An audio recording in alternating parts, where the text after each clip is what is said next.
Boa noite, todos sejam muito bem-vindos. Aqui é mais um evento online organizado pelo Conselho Regional de Química da 4ª Região, aqui no estado de São Paulo.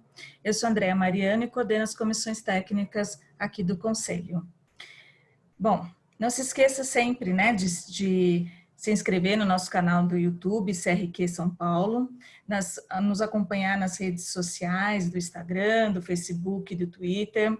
Também dá uma visitadinha no site do Conselho Regional de Química da 4ª Região, que sempre tem algumas novidades, tem a nossa sessão Química Viva, que a gente sempre coloca alguns artigos bem interessantes para vocês. Então, sempre acompanha a gente, que a gente sempre tem novidade. Estamos passando por um momento muito difícil, muito delicado, né? Até mesmo a gente percebe isso, que o Conselho, até o momento, não tinha feito nenhum evento online, né? Só com esse momento mesmo de pandemia que a gente teve que repensar alguns conceitos e trazer também uma outra modalidade de realização de curso, de eventos, de participação, né? Por um lado, a gente vê que assim, a gente sente falta do contato humano, mas por outro lado, a gente percebe também que houve oportunidade de outras pessoas de outros estados, de locais mais distantes, de poderem participar conosco dos nossos eventos. Então, se a gente percebe que teve essas mudanças todas nas nossas vidas, imagina nas vidas das empresas, na rotina delas, né, das empresas, das indústrias. E essa transformação já vinha, né? Algumas coisas já vinham acontecendo, então a transformação digital, ela já estava batendo na nossa porta.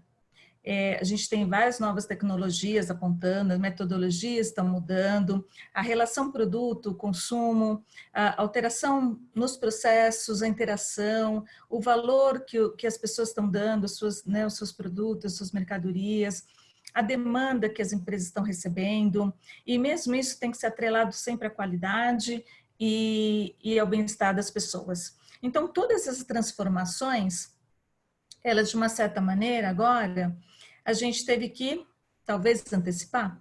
Será? Algumas empresas já estavam bem preparadas, bem estruturadas, a gente percebe isso, mas outras nem tanto, né? E aí acabaram tendo que ir em busca, né, de outros processos cada vez mais dinâmicos, né?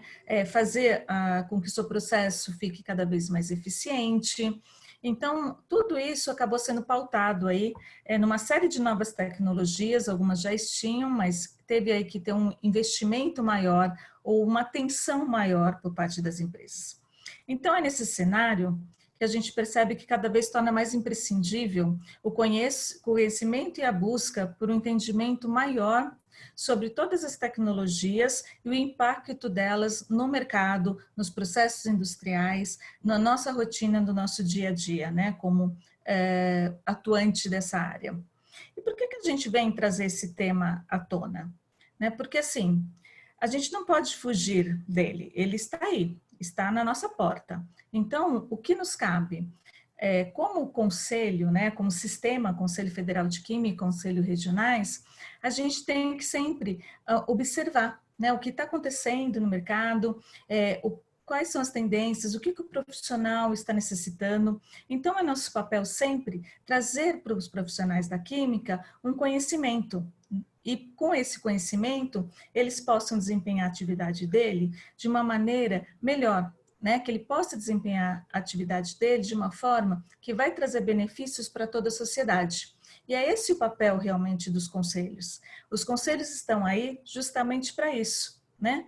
O objetivo principal é zelar pelos interesses da sociedade nas questões relacionadas com a área química. Então, é nosso papel levar sempre para vocês, profissionais, o nosso, né, aquilo que está dentro, né, o que está sendo discutido dentro do mercado, para que vocês estejam melhor preparados para enfrentar isso. Foi pensando nisso que a gente acabou idealizando esse evento, né, que acabou articulando realmente que fosse realizada essa proposta. Na proposta de hoje vai ser mais um bate-papo, né? E agradeço antecipadamente a participação aí dos nossos convidados de hoje, Gustavo Lima, o Cláudio Miller e a mediadora Cristiane.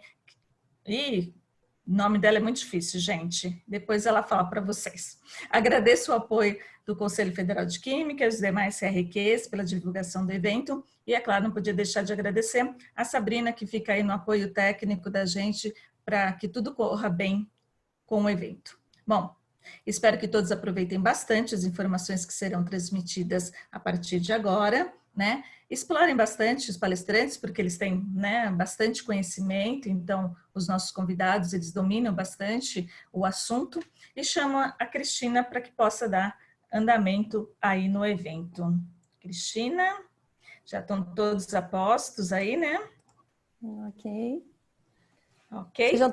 Sejam todos bem-vindos, boa noite. Eu sou Cristina Porciuncula Crisaniak e hoje serei a mediadora deste bate-papo. E para iniciar, a gente coloca um pouco a mão na cabeça e pensa que é a primeira vez que estamos vivendo, de fato, uma revolução industrial com consciência. Entendendo que esse cenário precisa buscar qualificações e práticas que sejam chaves à nossa demanda de mercado e às tendências futuras. Alguns especialistas da transformação digital chamam de evolução digital e não revolução. Porque, de fato, é uma evolução, onde a gente começou ela lá atrás, na primeira revolução industrial, quando a gente teve a entrada das primeiras máquinas a vapor. Um segundo momento, quando o advento da eletricidade e das produções em série. Um terceiro momento, quando tivemos a entrada dos robôs nas linhas de produção. E agora, estamos presentes numa quarta onda, onde esses robôs estão conversando entre si. Com isso, eficiência e excelência se tornam palavras-chave de todo esse processo. A análise de dados para melhor oferta de produtos e redução de custos são normais do nosso dia a dia. Há uma série de novas tecnologias, novos produtos e novas necessidades que suportam o que são consequências dessas transformações. Cada vez mais, palavras como digital, big data, instrumentação, conectividade são parte do nosso cotidiano. E, para falar nesse assunto, hoje, no nosso primeiro debate do CRQ4, com a participação de 2 profissionais da área de transformação digital. Eu quero dar boa noite ao Cláudio Miller e ao Gustavo Lima. Boa noite, Cláudio. Olá, Cris, Andréia, Sabrina, CRQ. Cris, e principalmente o pessoal do CRQ, desculpa a intimidade, né, Cris?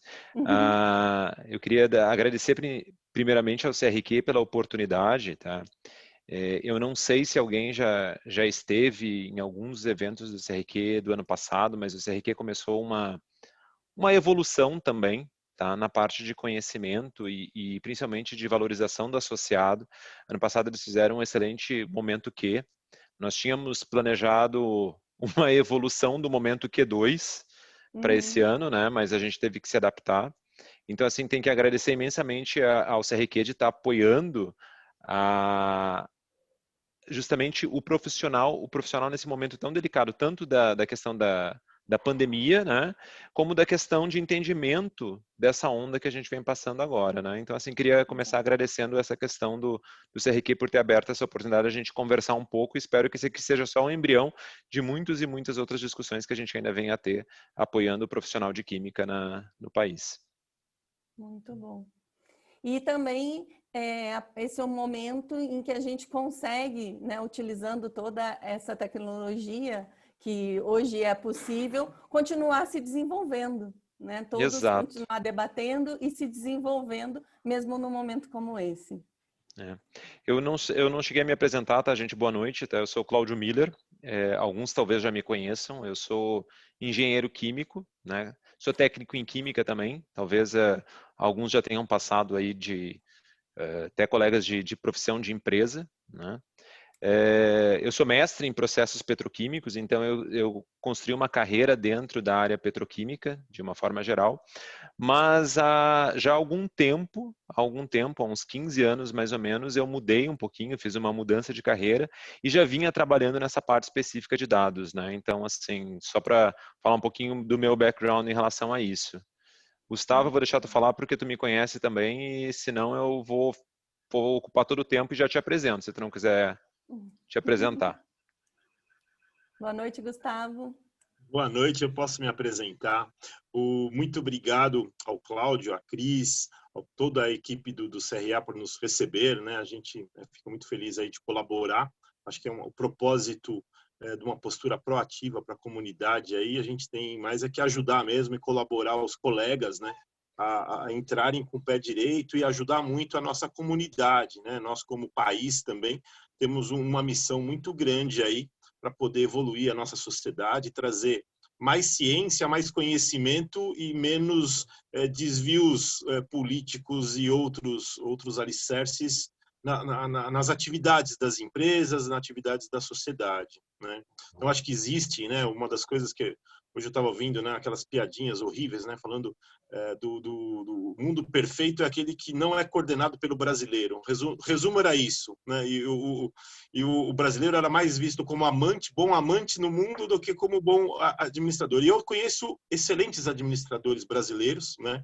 Estava até aproveitando para fazer já, e é verdade, eu falo isso, todos os meus colegas químicos, engenheiros químicos ouviram isso de mim, né? Os engenheiros químicos têm uma visão mais holística de uma fábrica, de um processo, de uma visão diferentemente da minha carreira, né? Eu confrontei com pessoas que têm uma visão mais ampla, né? Eu tenho formação, aproveitando para falar de mim, né? Eu tenho formação em engenheiro mecânico e de produção, fiz administração industrial, fiz pós em delineamento de experimentos, época que eu me aprofundei muito em qualidade, gestão de qualidade. Fiz vários cursos de extensão na área de manufatura e supply chain, né? Um supply chain já num modelo moderno, né? Em termos de integração de sistemas, de processo, elos da cadeia em modelo online, né? Que como a Cris falou, né? Aparentemente não é uma revolução do ano passado ou desse ano, né? A gente viveu, né? Eu participei de projetos desde 96, 97, né? Eu lembro na TRW, uma empresa automotiva que eu trabalhei, a gente tinha um sistema Poka-yoke eletrônico, né? Que fazia seleção de peças por eletromagnetismo, né? Fazia um campo eletromagnético, pela curva eletromagnética, ela descartava ou aprovava a peça e nos dava 100% de certeza. Estamos falando de 96, 97. E já existiam sistemas propícios para isso, né? E, claro, a gente vê uma evolução bastante grande, né? A minha carreira, eu trabalhei 10 anos em fábrica, né, metalúrgica, automotiva, né? Minha última fábrica que eu tinha posição executiva era na TRW, uma automotiva de 100 anos, mais de 100 anos. Hoje foi adquirida pela ZF, que era a maior concorrente, empresa do Zeppelin ainda. E ainda continua uma das mais fortes do mundo na autopeças e tem uma cultura muito boa, tanto de comunidade como de qualidade e assertividade nos seus produtos, né? No Brasil, ela comprou a Varga, que é de freios, né? A gente fazia a caixa de direções, né? Onde a gente aprendeu a trabalhar, e eu tenho isso no meu DNA, trabalhar com zero defeito, né? A gente trabalhava na TRW, a gente não falava assim, zero defeito, não, pode parecer semântico. Na TRW a gente falava que era família morta. A gente trabalhava por 0 famílias mortas, porque uma direção que quebra é uma família que pode morrer numa curva, né? Então o grau de consequência, a gente fala assim, hoje o preciosismo, a qualidade está muito melhor. Não é bem assim, já existia esses princípios. As ferramentas é que foram ficando mais fáceis, né? Por exemplo, o que a gente tinha com o eletromagnetismo na TRW em 96, provavelmente custou mais do que muitos carros, né?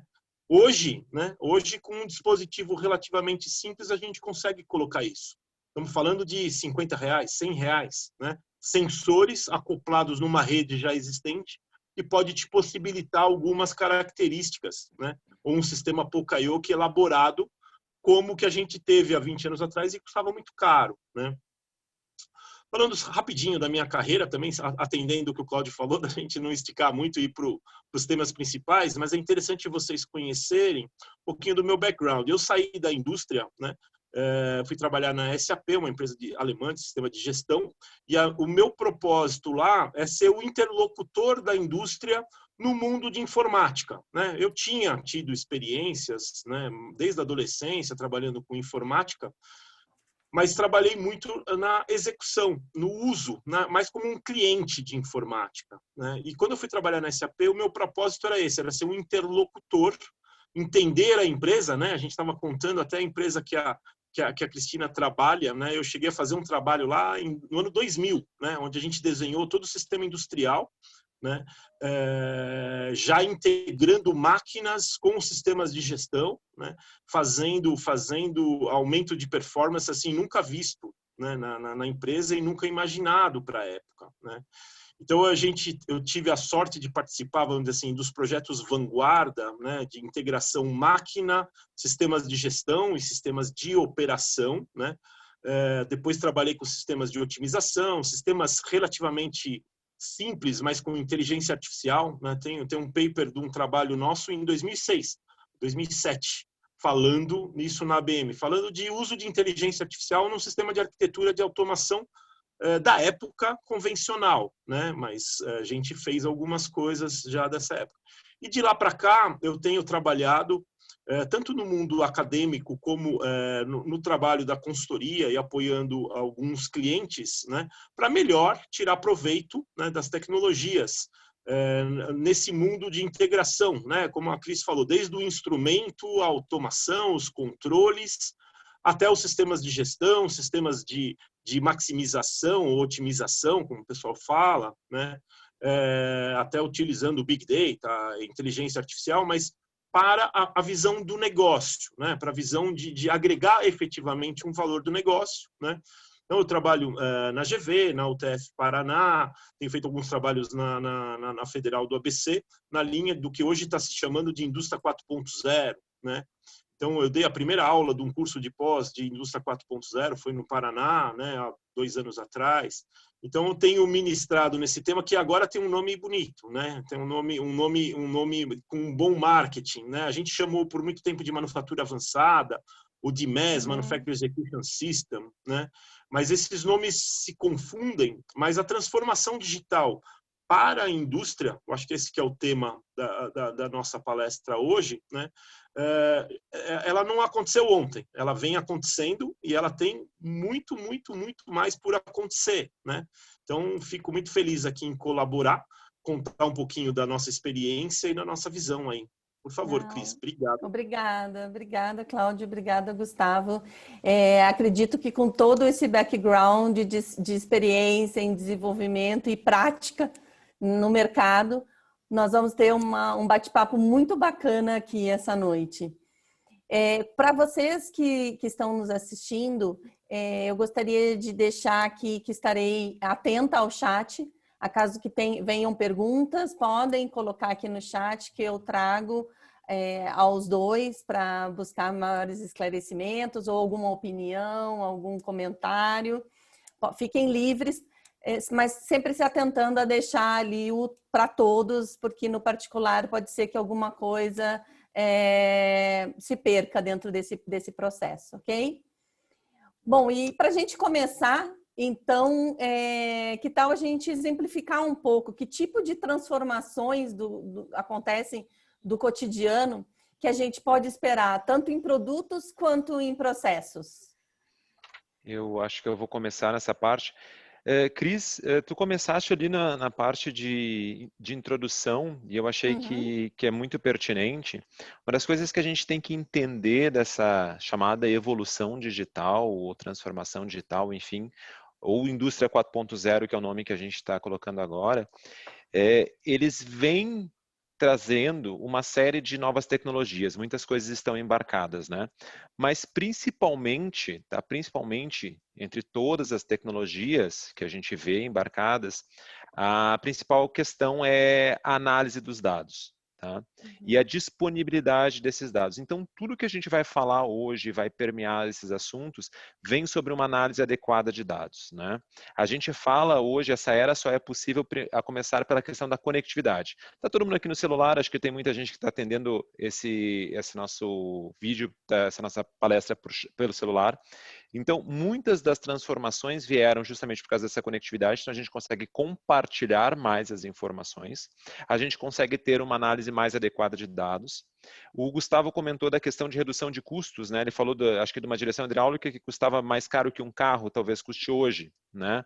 Então, com essas questões da análise de dados mais adequada, a gente vai ter uma redução do custo dessa instrumentação e desses produtos. E, claro, hoje a gente consegue talvez fazer um sensoriamento maior. Para quê? Para produzir mais dados e conseguir fazer uma análise mais adequada.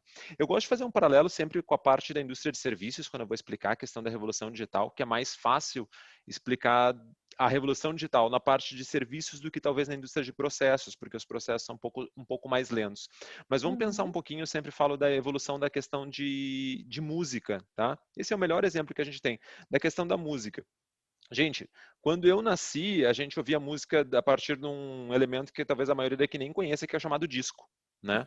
A gente ouvia músicas em discos, esses discos eles levaram 80 anos, tá? Até que veio um outro elemento que foi o CD, que durou mais ou menos uns 15 anos, e daí depois veio o Napster, né, que foi a primeira coisa de música digital, a partir disso veio o iTunes, e depois disso veio o Spotify, que é o que a plataforma onde a maior parte das pessoas vem.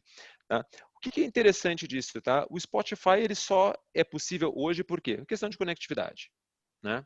E a partir da análise adequada dos dados, foi se entendendo que, primeiro, as pessoas não queriam ter uma música. Você não quer carregar um CD, você não quer carregar um disco. Você quer ouvir a música a hora que você está a fim de ouvir essa música.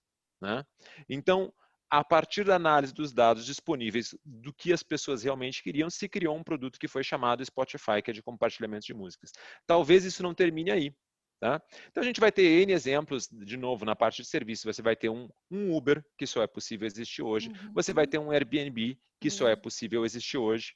Né? Então, a gente tem essas questões que ficam muito, muito fáceis de exemplificar na parte de serviços. Tá?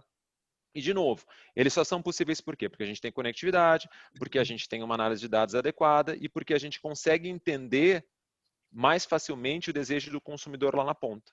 Então, tudo que a gente está fazendo hoje, a gente está pensando no consumidor aqui na ponta, né? Nós, as pessoas, tá? Agora, quando a gente vai para a indústria de processos, tá? Quando a gente vai para a indústria de processos, são coisas mais lentas, tá? Uma das coisas, o Gustavo comentou, eu fui aluno dele num dos cursos da GV, né? Uma indústria, ela não se transforma para uma indústria 4.0. Ela tem que nascer como indústria 4.0. O melhor exemplo que ele me deu na aula era justamente quando a gente imagina assim, no nosso imaginário, não é assim que funciona lá na fábrica, tá, gente? Mas a gente imagina um robô substituindo que nem se fosse nos Jetsons, né? A gente imagina aquela coisa do robozinho. Não é bem assim. Tá? Mas quando você está numa fábrica e você imagina um robô, por exemplo, que ele vai parafusar, se duas placas elas chegam um pouquinho desacopladas, esse robô não consegue fazer esse ajuste aqui, né, dessas placas.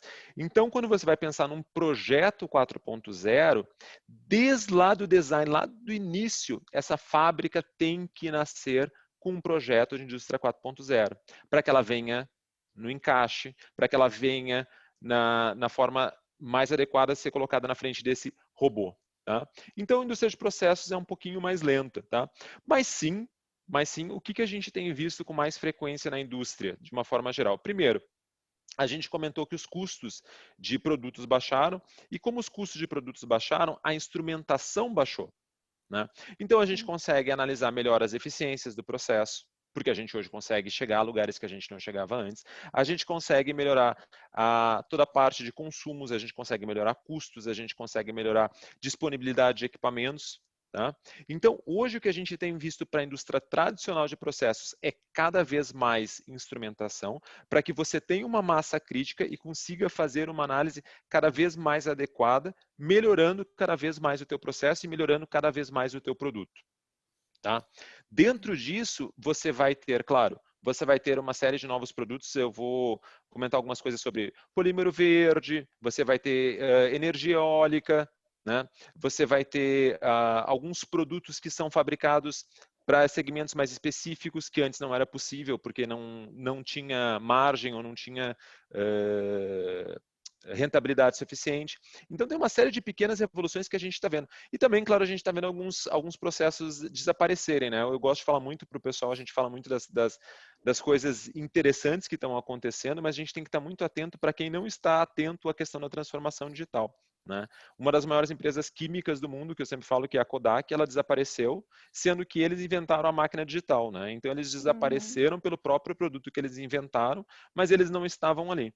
Então, assim, eles não estavam ali, eles não prestaram atenção e simplesmente deram a patente, né? E quando o celular começou a tirar fotos, o negócio da Kodak, que era filme, desapareceu.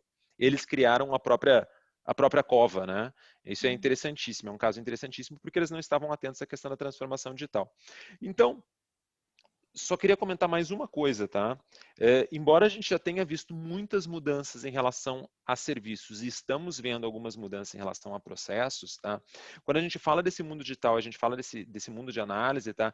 Mais ou menos 30% dos sistemas hoje são efetivamente conectados, tá? A gente fala, por exemplo, daquela geladeira inteligente, daquela geladeira que vai trazer a comida para a gente, que vai fazer a nossa lista de mercado. Ela não existe não existe ainda nem o protótipo dela, né? A gente só vê em filme, mas ela não existe efetivamente.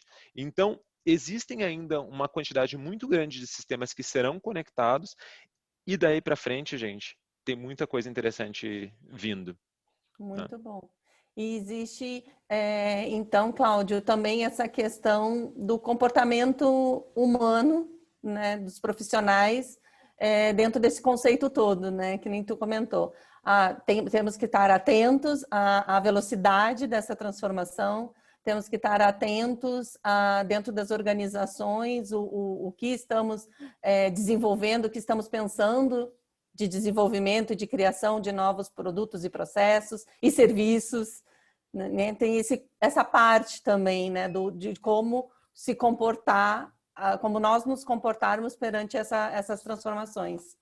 Eu vou só falar um negocinho, Gustavo, vou te interromper, eu sei que tu já está ansioso, ele já está vendo que o Gustavo está ansioso para falar, mas um dos pontos que eu queria colocar quando a gente estava pensando nesse modelo aqui com o CRQ, eu sempre gosto mais do modelo de indústria 4.0 do que um modelo similar que é chamado de IoT. Tá? Quando a gente vai ver o conceito de IoT de indústria 4.0, é exatamente igual. A única diferença entre indústria 4.0 e IoT é que a indústria 4.0 considera, que nem tu comentaste, o fator humano. Tá? Nós somos a mola propulsora das mudanças e nós somos o motivo das mudanças. Então, indústria 4.0 fecha o ciclo com o homem. Gustavo, eu vou deixar tu comentar sobre as mudanças que tu tem percebido da área de processo, senão eu não paro de falar. Eu estou aproveitando aqui, anotando. Primeira coisa, Cris, crise e público todo, né? Vou aproveitar para revisar a nota do Cláudio, né? Ele foi bem na prova até, mas acho que dá para melhorar a nota dele. Ele realmente absorveu bastante coisa. Mas eu preciso ratificar 3 coisas que você falou, né? Só para esclarecer e ficar registrado aí, meus colegas todos entenderem. O primeiro, quando você falou que a direção hidráulica custava mais caro que o carro, não, eu não falei da direção hidráulica em si. Eu falei do dispositivo que fazia o poka-yoke eletrônico das barras de direção, na verdade, das pontas de eixo. Né? As pontas de eixo era uma pecinha aí de uns $100, uns 100, 120, $180. Né? E hoje ainda existe, e ainda é uma peça relativamente cara. Né? Mas imagina uma roda, se ela solta, o carro perde toda a estabilidade e a chance de um acidente é enorme. Então, você testa muito essa peça e o risco maior que tem uma peça que é temperada, tratada, forjada, toda uma sequência térmica, é ela ter trincas. Né? E a gente tinha um sistema detector de trincas. Né? E, na verdade, era um robô, ele parecia um robô mesmo. Né? Era um dispositivo rotatório que custava provavelmente aí uns 5, 6 carros da época. Né? Carros de top de linha, vamos dizer assim. Né? Mas ele detectava o risco. Então, ele gerava um valor agregado que a peça, que é não termos famílias mortas do outro lado, né? Usando aquela peça, aquele carro. Né? Mas você me lembrou uma outra coisa que aconteceu também, típico de transformação, eu não diria digital, é de tecnologia, de forma geral, né? Eu trabalhava na TRW, estou falando do ano de 96, nós fazíamos, por exemplo, 10%, eu acho que era 6%, passou a ser 10% dos Unos, eles tinham direção hidráulica, né? Os carros da Fiat, né, que eram os carros mais populares na época, né, e vendiam mais, a gente fazia 6% até 10%. E aí a gente recebeu a previsão da Fiat que iríamos, em talvez 2, 3 anos, aumentar para 50% das direções hidráulicas, né? E a TRW se preparou para isso. É o que você falou do se preparar para uma mudança, né? Imagina você está produzindo um volume, depois você vai produzir o dobro e depois você, em 1 ano e meio, você vai produzir 5 vezes mais do que aquilo. E era um produto complexo, né? Cheio de complexidades. Por sorte e por previsibilidade, a TRW se preparou para uma capacidade e ela se projetou para isso. Aí o que aconteceu? Ao invés de ser em 3 anos, foram em 6 meses. Alguma coisa aconteceu no mercado, né, que em 6 meses, 50% dos Fiat Uno estavam usando direção hidráulica. E coisa de mais 6 meses, eram 90%. Né? Hoje, porque acabou caindo no gosto a direção hidráulica, né? E por mais que seja um carro leve, não era aceito a direção mecânica pesada, né? Eu ainda tenho, né, tinha até pouco tempo atrás um carro com direção mecânica, inclusive que era da TRW, um carro da Ford, que eu adorava, porque era realmente um carro que muito pouca manutenção e tal. Mas hoje não é o padrão hoje é a direção hidráulica, né? Então eu vivi esse momento e o Cláudio falou muito bem, as consequências da empresa estar preparada para o que vai acontecer no seu business, no seu core business, né? E o caso da Kodak, recentemente eu preciso dar uma estudada, o pessoal falou que a Kodak está ressurgindo das cinzas, a gente precisa até estudar esse case aí também, mas eu não conheço muito detalhes para trazer. Eu te digo depois, Gustavo. Ótimo. Eu sei o que a Kodak está fazendo. Eu posso te falar depois. Muito bacana, fala para nós. Não, a Kodak está fazendo 2 coisas. Existe a questão do filme, né? Existe a questão dos filmes que voltaram, mas principalmente a Kodak hoje é um dos maiores centros de microempresas de tecnologia, porque o que acontece? Como eles tinham toda a área grande lá, eles começaram a vender utilidades. Eles vendem pra caramba utilidades. Eles vendem vapor, eles tinham cogeração de energia, eles tinham toda a parte física já para colocar essas empresas incubadas. Então, hoje, a Kodak, na verdade, eles têm o segmento de filmes, continua, né, porque ressurgiu, mas o grande revenue deles hoje, eles são realmente provedores de utilidades para outras empresas de tecnologia. Eles têm um parque gigantesco lá no Nordeste dos Estados Unidos. Eu acabei usando a Kodak tinha uma fábrica, eles venderam para a Jaguar Land Rover, e a gente utilizou os escritórios deles lá em Itatiaia para o projeto. Eu liderei a frente de integração do projeto da Jaguar Land Rover, né? Aí esse também é um caso para a última retificação que eu ia te fazer.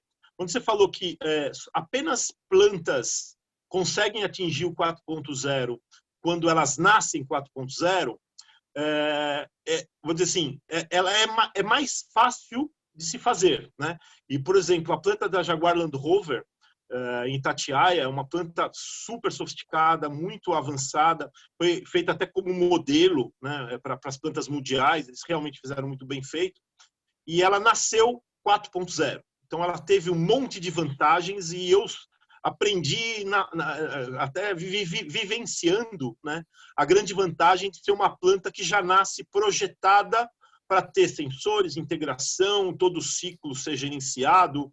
Para vocês terem uma ideia, ela tem uma logística reversa que possibilitou o carro ser feito sob engenharia, né? É a primeira planta no mundo projetada em linha para fazer um carro engenheirado. Ele não é um carro em série como as outras nascem. 2, 3 anos depois, outras plantas começaram a utilizar esse modelo, né? O carro já é feito sincronizado com a engenharia, o que vem da prancheta, na verdade, feita para o cliente, né? Específico. O cliente escolhe se vai ter teto solar, a cor do carro, a cor do estofado, e o carro todo tem uma logística reversa para sincronizar e ter tudo pronto, todos aqueles eu acho que são 18 mil itens, um negócio assim, estão disponíveis na linha de produção no dia de juntar e fazer aquele carro, né? Mas existe também, Claudio, as plantas que têm o seu roadmap, umas plantas que a gente chama de brownfield, né? O greenfield é uma planta que já nasce projetada para uma implementação completa, né? Por exemplo, um projeto, acho que o Cláudio conhece um pouco, e também é uma referência mundial e é brasileira também, né? Uma das coisas que a gente precisa valorizar aí a ciência e a engenharia brasileira é a Klabin, né? A Klabin fez o projeto Puma, um projeto de uns 3, 4 anos atrás, ele deu partida, né? E ele nasceu também no modelo Greenfield, né?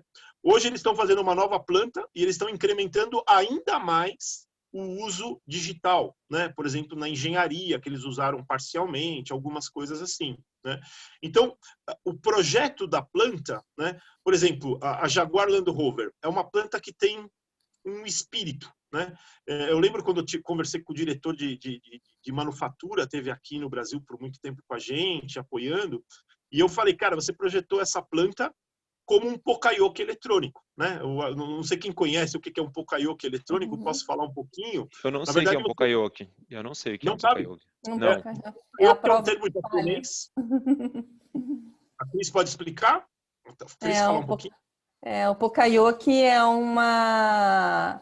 um design para solucionar algum problema que seja a prova de falhas, né? Quando você faz muitas vezes investigação de causa raiz, de problemas, enfim, e você cria um Poka-yoke, você cria uma atividade, uma ferramenta ou alguma coisa que vá solucionar aquele problema e que ele que seja a prova de falhas.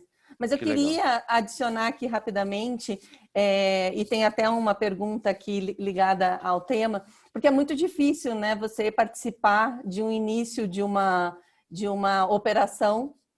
Normalmente, quando você entra na indústria, ela já existe lá, a empresa já existe e ela tem uma história, né?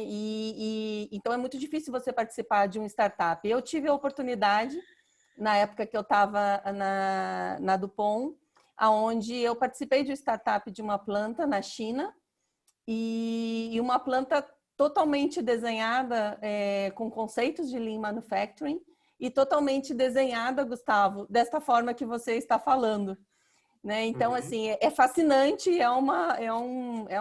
foi um prazer ter tido a oportunidade de participar de um start da planta desde o commissioning, desde o iniciozinho de todo o processo.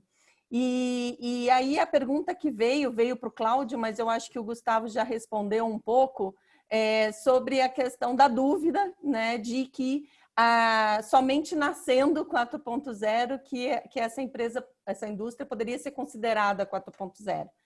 E se com essas integrações de processos, se também em algum momento ela se transformaria. O Gustavo já estava me corrigindo, né, para deixar bem claro. Na verdade, vamos lá, é mais fácil se ela já nasce 4.0, né? Mas sim, você tem uma substituição, você tem eventualmente encontra alguma possibilidade de melhoria, etc. e tal. Mas a jornada em si para uma empresa hoje, de uma produção tradicional se transformar numa empresa de 4.0, ela é um pouco mais complexa, né? Você vai ter que entender aonde você vai fazer uma substituição de linha, você vai ter que entender a aprovação de carro, é tudo muito mais moroso e mais complicado. Ela vai chegar assim num nível de excelência, né? Ela vai chegar assim num nível de excelência, mas a jornada dela é um pouco mais complexa. O Gustavo tem um exemplo muito bom daquela empresa ali de Mogi das Cruzes, Gustavo, agora me fugiu o nome, não é que faz aquelas anilhas para carros. Eu vou lembrar até o final eu lembro o nome da empresa. Sabor? Mas comenta Sabor, exatamente. Sabor. Eles são um excelente exemplo de uma empresa que não nasceu 4.0, mas estão numa excelente jornada, né? Sim, sim. A gente trouxe, né, Cláudio, conheceu o Ricardo Ávila, que é o diretor industrial. Eu tenho feito alguns trabalhos junto com eles recentemente, até por conta de atividades pró-equipamentos hospitalares, né? No pico da pandemia, eles foram muito solícitos, ajudaram a gente em alguns projetos. E a Sabó tem um roadmap muito bem desenhado, né? E eles trabalham muito em linhas novas, já nascer no conceito, como o Cláudio falou, né? Todos os equipamentos com seu papel, né? E aí utilizando alguns recursos já sofisticados. A Sabó está, inclusive, inovando e fomentando empresas inovadoras, né? Startups trazendo soluções e utilizando a sua plataforma para incrementar pontualmente, né? Num conceito de uma plataforma integrada que possibilita trazer ingredientes de incremento. Isso é muito inteligente também dentro de um roadmap, né? Você colocar uma plataforma e um domínio de sistema que você possa incrementar. Eu vou cair um pouquinho na profundidade, algoritmos melhores, né? Então, por exemplo, quando você tem um trabalho onde você tem a matéria-prima baseada naquela lista técnica, e aí você descobre, aí vamos usar um pouquinho de particularização para o mundo químico, né? Quando você tem, de repente, um ingrediente, né, que tem lá um fator ativo, né, sei lá, de 30%, e se você tem uma variação em alguma condição térmica, alguma condição do grau de pureza da matéria-prima ou de outros componentes, você precisa fazer uma correlação para fazer um ajuste daquela, por exemplo, daquele volume, né? Então, você tem uma estequiometria de 30 a 70, por exemplo, você tem que fazer uma para 27 e... Deixa eu fazer a conta agora. E 27 e 60 e 63, né? Errei. 73, né? Você vai de 30 a 70, você vai mudar a estequiometria, né? Quando você causa essa mudança, você tem uma planta toda balanceada para aquilo, toda uma cadeia logística balanceada para aquilo. Quando você necessita aquela atuação, você pode não ter algoritmo para aquilo. Por exemplo, o pessoal trabalha com listas fechadas, o que a gente chama de roteiros quadrados, né? Que não tem ajuste por condição, né? A gente no mundo de sistema de gestão chama material calculation, né? Você coloca na lista técnica uma condição estruturada que você calcula baseado na pureza, no teor, na concentração de um componente, por exemplo, né? Então, quando você traz esse algoritmo para um sistema, você dominou aquele algoritmo, deixou de ser um entrave, uma dificuldade, né? Então, por exemplo, o sistema Toyota de produção, Lean Manufacturing, ele preza muito o fornecedor perfeito, né? Então, eles não admitem que um fornecedor entregue fora da especificação de 30% de titularidade, de concentração, né? Ele quer uma faixa muito estreita. Só que isso é custo para fazer, é difícil na cadeia para fazer aquilo. Se você tem uma aceitação de uma faixa maior, né? E isso pode até reduzir o custo, e você tem um algoritmo que consegue administrar essa faixa maior, né? Na verdade, você colocou um PID, né? Um ajuste lógico, é um algoritmo que você vai colocar nesse ajuste. Então, você está incrementando um algoritmo que vai te dar uma perfeição maior na tua cadeia como um todo, no teu ciclo produtivo, né? Então, se você tem a possibilidade de colocar uma plataforma que aceita esses algoritmos de melhoria, de aperfeiçoamento, você pode ganhar nas pontas, você pode ganhar uma cadeia logística mais fluente, mais barata, teu preço final vai estar mais barato, né? Então, acho que é um ótimo exemplo, E, ao mesmo tempo, você falou, tipo assim, parece que uma planta greenfield nascendo indústria 4.0 é muito ótima, é fácil, mas também é muito fácil errar, né? Tipo assim, se você não consegue prever todos esses algoritmos, essas influências, e acontece, né? E eu gosto muito de plantas brownfield, porque você tem um processo que é difícil fazer também. Eu já tive a honra de fazer em algumas empresas, né? Com estratégia, pensando, né? Onde você consegue absorver a cultura anterior. né? A Cristina trabalhou numa empresa, não vou falar um nome por enquanto, na época eles tinham confidencialidade do projeto, né? A gente descobriu aqui nos ensaios que a gente já trabalhou no mesmo pé, num projeto específico, né? Nessa empresa, eles exageraram na digitalização, montaram uma equipe extremamente mecatrônicos, né, de controle, né? A planta anterior, eu acho que tinham 300 funcionários, a planta que nasceu 4.0, integrando a máquina com o SAP, com todo o sistema de gestão, tinha, acho que, poucos funcionários. O que aconteceu? Esse pessoal não tinha experiência da dinâmica de processo, né? E o que eles fizeram? Eles deram um step back, foi inteligentíssimo do gestor e foi rápido, né? Ele falou, olha, a gente vai precisar trazer essa maturidade da fábrica antiga para retroalimentar a nossa fábrica automática 4.0, né? Isso aconteceu com muita inteligência, mas foi um step back, ela não estava projetada para ter aquela absorção, né?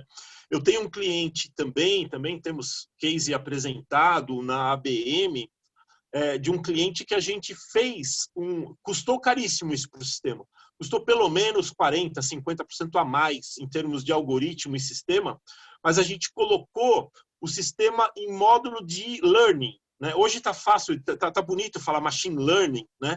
Mas a gente fez um machine learning do sistema, né? do equilíbrio dos parâmetros, dos processos. Isso não é simples de fazer, né? Ou seja, imagina quando você tem que definir um set point, né? Você define o set point. A gente não definiu o set point, a gente definiu um range. E aí o operador colocava no range o que ele achava e a gente ia aprendendo com ele, né? Isso foi feito não como uma máquina pensante sozinho, foi como um processo, né? E o sistema foi desenhado para absorver essa inteligência, né? Um cliente que eu participei várias vezes em projetos lá é a Ambev, né? E não sei quem conhece do setor, o Marcelo Gulinelli é um mestre cervejeiro, né? Tá lá na Ambev ainda, né? E ele fala isso, o processo de absorção, né, vamos dizer assim, do segredo do mestre cervejeiro para trazer para um sistema é o grande valor da Ambev, né? E eles usaram isso mundialmente, eles cresceram com essa absorção da tecnologia do mestre cervejeiro, né, para um sistema mestre cervejeiro e com a possibilidade dos instrumentos, muito mais instrumentos, o Big Data, né, utilizando muito mais informações, mais estatísticas, mais preciosidade, para conseguir fazer essa máquina girar. Falar que isso é um roadmap, né? E hoje é o padrão da Ambev. E a Ambev cresceu o mundo por conta disso. Oi?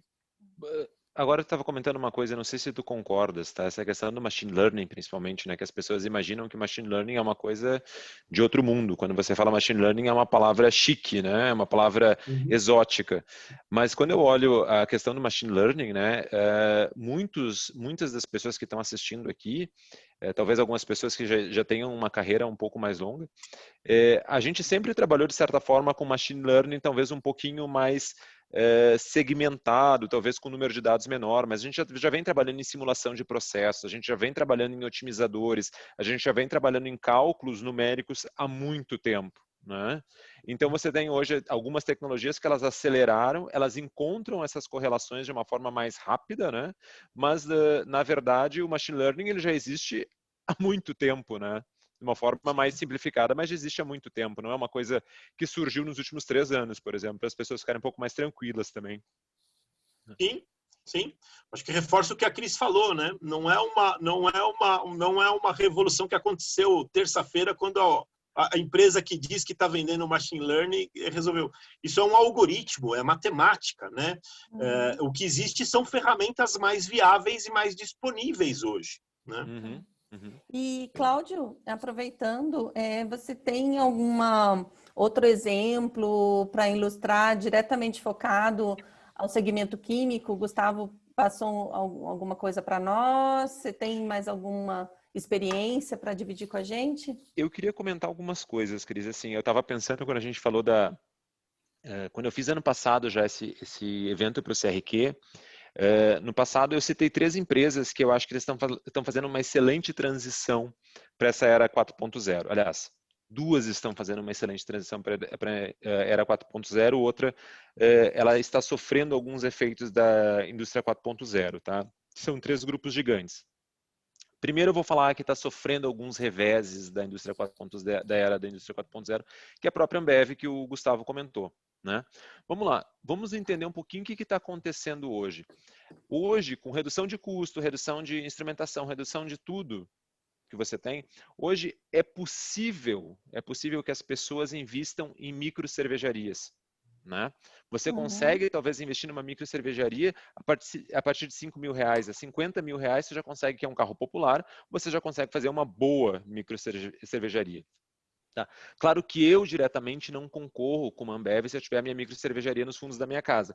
Mas em escala, essa quantidade enorme de micro cervejarias que a gente tem e que só são possíveis nessa nossa época, elas começam a concorrer com a Ambev, né? E olha que interessante, tá? A micro cervejaria, ela consegue fazer produtos mais específicos conforme o paladar. Ah, eu vou colocar lá, a Ambev nunca vai chegar a colocar uma cerveja com laranja, uma cerveja com coentro, uma cerveja com salsinha, sei lá o que, as pessoas inventam. Nas micro cervejarias, eles conseguem ter esse direcionamento para o público. E em escala, elas começam a incomodar um pouco a Ambev, né? E quando elas incomodam um pouco a Ambev, o primeiro movimento dele é tentar comprar essas micro cervejarias, né? Isso aconteceu até mais ou menos uns 5, 6 anos, a gente via muitas notícias, a Ambev compra micro cervejaria e paga 2 bilhões de dólares por uma micro cervejaria. Ambev, eu digo a ABI, né, como um grupo. Hoje eles pararam com isso, porque eles entenderam, acho que a última grande que a gente teve no Brasil foi a aquisição da Colorado, né? Mas a maior parte das pessoas param de comprar a cerveja artesanal no momento que ela vira uma cerveja de uma grande cadeia. Então, hoje a Ambev é uma empresa que sofre um pouco. E como o Gustavo disse, o que eles estão buscando? Eles estão trabalhando hoje em margem, estão tentando entender um pouco mais a questão de eficiências, como é que eles vão aumentar o processo, como é que eles vão fazer um produto mais, talvez mais acessível, mais barato. Então, eles estão concorrendo num outro segmento, né? A Ambev tem esse segmento. Mas, por exemplo, você tem uma Braskem, que tem feito uma transição excelente. Tá? Eu até olhei ontem no LinkedIn, eu peguei as 15 maiores empresas químicas e citei 5 em ordem alfabética. Depois eu vou citar algumas coisas para vocês entenderem o que está acontecendo. Mas a Braskem, especificamente, que era a quinta, tá? Porque eu só peguei de A a B, né, para pegar as 5 maiores. A Braskem, eles estão fazendo uma excelente transição, por exemplo, porque eles são os líderes em polietileno verde. Polietileno verde só é possível com tecnologias novas. Tá? Então, a gente entende do mercado, tá? Inclusive a Braskem lidera, foi a última notícia que estava no LinkedIn deles, eles lideram o Comitê Mundial contra Resíduos Plásticos. Uma empresa plástica liderando esse comitê. Por que eles fazem isso? Porque eles já entenderam que o consumidor final associa plástico a resíduo, a poluição, a várias outras questões. A gente tem essa questão do canudinho que a gente tem passando nos últimos 2 anos. Então, a Braskem tem entendido muito isso e eles têm investido todo o esforço dele no polietileno verde, né, no plástico verde. As sacolinhas também, né? Sacolinhas, eu acho interessantíssimo, tá? Então, a Braskem é uma empresa líder brasileira e líder mundial que vem fazendo uma excelente transição, né? A Suzano Papel e Celulose é um outro exemplo que eu gosto de citar bastante. A Suzano, não só a Suzano, mas a Suzano e a Klabin. Se vocês olharem pela questão de investimentos, peguem aí uma exame, a quantidade de empresas, a quantidade de investimentos que existem na parte de papel e celulose é gigantesca. E a gente poderia pensar, poxa, papel acabou, né? Eu estou consumindo tudo no celular, eu estou consumindo tudo em meios eletrônicos, mas não, o que eles entenderam? Eles observaram qual vão ser os segmentos de papel e celulose que vão continuar existindo, né? Tipo papel higiênico, guardanapos, embalagens, e estão investindo pesado. Tanto que a Suzano é a maior empresa do mundo em termos de celulose, né? E a Klabin hoje é uma das maiores produtoras de papel para embalagem. Se não é a maior, é a segunda, terceira maior. Então, são grupos brasileiros que estão investindo muito. Mas mesmo assim, eu fui atrás só para citar, a título de curiosidade, né? Eu comentei que peguei as 15 maiores empresas e só citei as 5 por ordem alfabética, né? Algumas coisas para vocês entenderem. Por exemplo, Air Liquide, tá? Air Liquide tem trabalhado hoje na parte de abastecimento de caminhões com tecnologias de combustíveis verdes. Eles estão fazendo isso em parceria com a Shell, então eles estão monitorando mundialmente como os caminhões deles são abastecidos. Isso só é possível por conectividade. Tá? Outra coisa, eles estão buscando outros segmentos. Eu achei interessantíssimo. Tem uma reportagem que eles usam nitrogênio para resfriamento de concreto. Tá? Então, isso tudo é inovação. Né? Você tem uma Bayer, tá? Você tem uma Bayer que vem investindo muito em healthcare. Né? Eles vêm investindo muito em healthcare e eles estão estudando machine learning para entender justamente quais são as maiores necessidades de healthcare. Né? Então, a gente está falando agora de estudos de algoritmos, né? E quais são os dados que eles estão imputando isso? São os dados que a gente está colocando nesses reloginhos inteligentes, no telefone, enfim. Eles estão estudando isso e estão conseguindo produzir produtos melhores e estão fazendo um advertising em cima disso, estão fazendo uma propaganda em cima disso. A BASF, que é uma das outras empresas, eles estavam falando, por exemplo, eles estão patenteando algumas impressoras 3D, que é uma outra tecnologia nova, que não sei se a gente vai comentar ou não, mas eles estão patenteando algumas coisas de impressoras 3D para a questão de calçados. Tem também, tá? Até avisando para vocês, uma das coisas que a gente pode falar depois, que eu acho interessantíssimo olhar no LinkedIn, tem um convite da BASF mostrando um laboratório de tecnologias convergentes. Eles estão mostrando como é que eles estão entendendo quais são os inputs que estão vindo no mercado e chegando a alguma decisão melhor. Então, assim, a gente tem muita coisa acontecendo também no segmento químico, tá? Então, eu poderia passar horas aqui só dando exemplos de coisas bem interessantes. Mas se vocês olharem para esses líderes, tá, de mercado, vocês já vão conseguir ver que tem muita coisa acontecendo. Isso é possível hoje. Muito bom. Verdade, muito bom.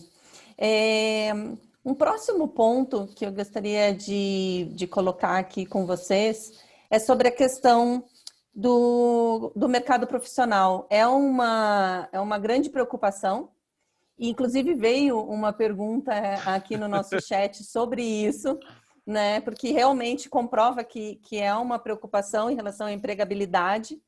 E como que vocês veem essa questão toda de indústria 4.0, essas evoluções todas e tudo isso que vem chegando, não de hoje, já vem há algum tempo, mas como que fica a questão da empregabilidade daqui para frente? Como que vocês visualizam isso?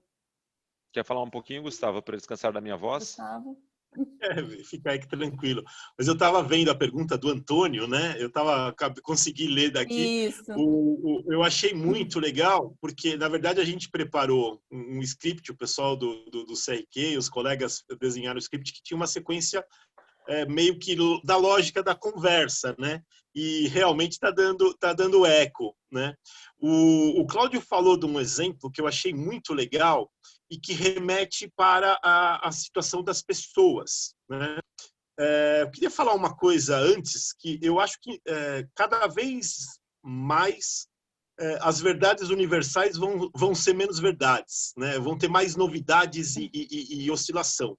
Então, a minha bola de cristal, né, eu já quase que joguei fora quando eu não descobri o fax. Né? Quem conhece aqui nesse mundo atual o fax, né? Eu lembro meu avô me mostrou o telex. Quem sabe o que é o telex? Eu lembro meu avô me mostrando o telex. Eu trabalhei na minha escola tinha um fax modem, que você pegava o telefone e botava em cima do modem, e o computador da escola conversava com o do MEC, para receber os exercícios de computação, que eram os exercícios de aula de computação para o mundo de colégio, né? Ainda na época, era um início de internet e integração do MEC com as escolas, e eu participei do grupo, tive sorte de ser um dos 12 escolhidos da escola para mexer com aquilo. Então, eu sabia o que era um modem, eu sabia o que era um telex, e eu sabia da importância da comunicação entre empresas. E eu não consegui prever o fax, que era uma coisa simples. Na verdade, eu trabalhei na OCE. OCE era concorrente da Xerox, mas no Brasil ela era especializada em cópias heliográficas, cópias de desenho grandes, né? Então, eu conhecia a tecnologia da cópia e como aquela digitalização eu conhecia. Então, eu conhecia todos os ingredientes e eu não conseguia inventar o fax, muito menos prever que ele seria inventado, né? E o fax revolucionou muita coisa, né? Eu trabalhei com sistemas, o setor automotivo trabalhou muito tempo com sistemas de EDI, que a gente chamava. Era uma comunicação via sistema, redes discadas entre computador e computador, transmitindo as listas de compras de uma empresa para outra, né? O MRP via desdobrado ali e jogava os dados para as empresas se comunicarem, né? Hoje você faz uma comunicação de SAP para SAP ou de um sistema de gestão para outro, usando vários protocolos de comunicação e é muito mais fluente, né, a mensageria. Hoje a gente emite uma nota fiscal e já comunica, né, para a Receita automaticamente o valor, os impostos, né? Isso tudo era feito via papel ou via sistemas, né? Offline, mais ou menos, né? Então, a brincadeira é quando você vê a previsibilidade, mas eu acho que o Cláudio tocou num ponto, que é o ponto do mercado, a comunidade, né? Então, a gente está valorizando tendências, eu acho que as tendências nunca vão ser plenas, né? Tendências, valorizar a economia local, o que o pessoal está chamando de economia circular, né? Ela circula, mas com uma sustentabilidade local, né? Por exemplo, é muito mais, pode até ser mais barato eu comprar uma manteiga francesa. Ah, mas chegou porque o dólar, o imposto, favoreceu trazer uma... Mas é muito mais fácil eu comprar uma manteiga que foi produzida a 50 quilômetros da minha casa. Não tem lógica a manteiga chegar da França barata. Não faz sentido. É muito melhor eu valorizar a minha comunidade, né? E aí entra a consciência também, né? É melhor eu comprar a manteiga pelo mesmo custo, eu não quero pagar o dobro do preço. Uma manteiga orgânica, uma manteiga com qualidades boas, mas que seja da minha comunidade, né? Então, essa tendência, o Cláudio falou muito bem, né?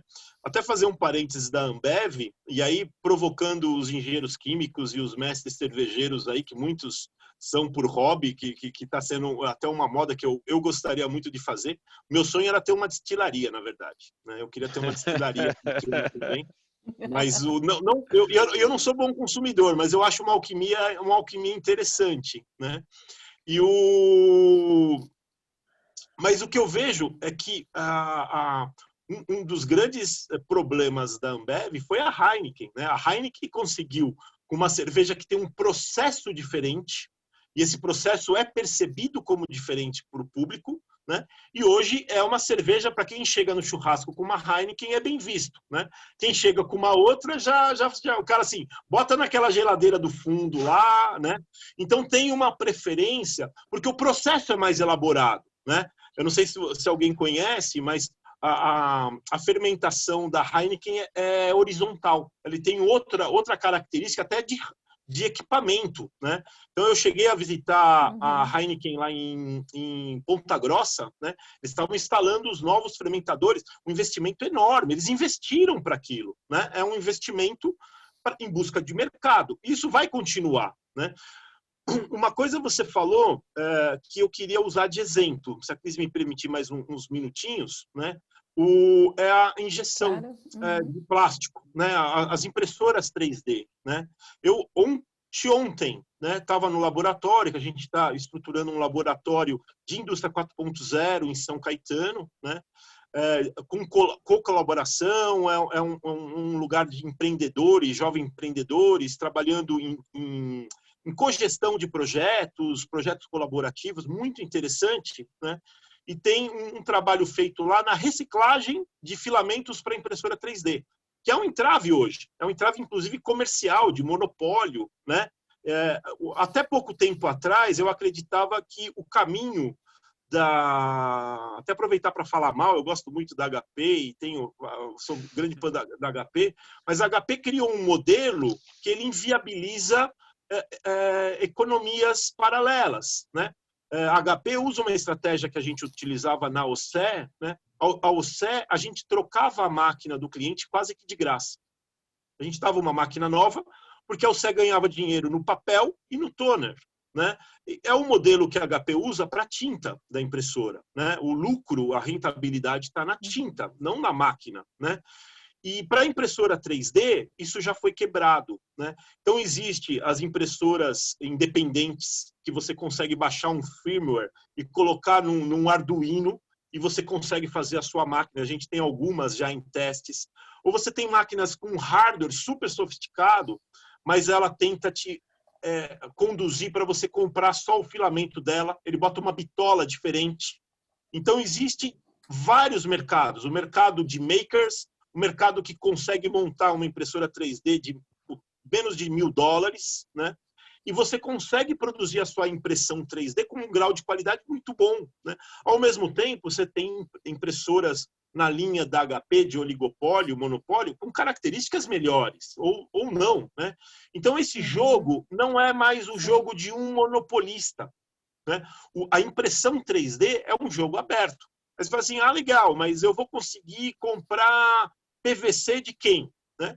Ontem eu vi, né, sendo feito um filamento já com 50% de material reciclável. E reciclável mesmo, ele picou o material, reciclou e conseguiu injetar uma peça numa injetora 3D. Né? Teve qualidade da peça. Né? Então, a gente tem trabalhado na homogeneidade, mas a quebra dos oligopólios, isso está acontecendo. Eu vou falar de um oligopólio que foi previsto, né? Eu não acreditei, minha irmã que trabalha no setor financeiro não tinha essa visibilidade o ano passado, né? É o setor financeiro. O setor financeiro está quebrando o monopólio, o oligopólio. Né? O que vai ser disso? Bancos. É ótimo para a sociedade. Qualquer monopólio é ruim para a sociedade. Né? Então, na área química, por escala, acontecia muito os monopólios de nicho. Né? Hoje, eu acho que é uma tendência à quebra desses monopólios. Né? As quebras não querem dizer que as empresas vão ficar mais fracas. Né? Por exemplo, a quebra do monopólio da Apple, né? Tem outros concorrentes de celular. A Apple acabou de ser uma empresa que foi sobrevalorizada ainda mais, né? Mesmo tendo o seu monopólio de celular vencido. Ela não tem mais monopólio, né? E ela consegue ser rentável com outras ofertas de produtos, né? Então, eu acho que as empresas... Eu trabalhei na Braskem desde trabalho com a Triunfo e com a Copene ainda, né? Eu atendi eles pela SAP, fui muito lá para Camaçari, conheço os processos lá, né? Eu lembro de ter perguntado para que serve aquela máscara, né? Me explicaram que se estourar uma torre lá, a máscara não serve para nada, mas a gente aprendeu, né? E os valores que as empresas têm, né? Por exemplo, falando de processo, por exemplo, era muito caro você comprar uma arquitetura que a gente chama de SIL 3. O que é um SIL 3? É o Poka-yoke do controle, né?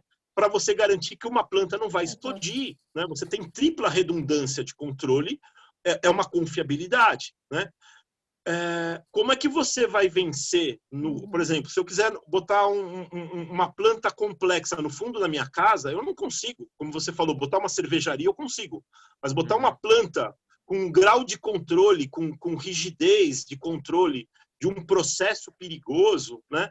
Você tem uma tendência a aperfeiçoamento, né? E isso acontece, né? Imagens de empresas foram queimadas por conta de não ter se preocupado com isso, né? Gustavo, Então, acho que agora tá invadindo a minha parte aqui como engenheiro químico. Tu falou dos processos complexos. Eu tô só provocando. Dos processos complexos.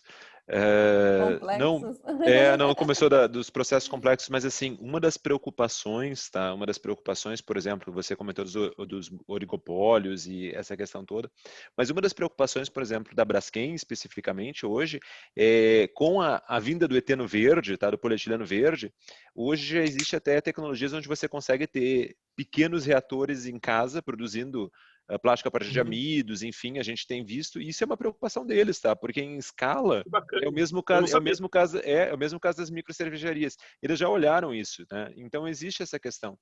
E até para tu falar uma coisa, complementando uma das coisas que eu acho interessante, o dilema da empregabilidade, ele é presente, né? A gente tem, eu não sei qual é o perfil das pessoas que estão nos assistindo aqui, mas existe, tá? O dilema da empregabilidade, ele existe quando você é muito novo no trabalho, existe quando você é muito velho para o mercado, né? O dilema da empregabilidade, ele sempre existiu e ele sempre vai existir.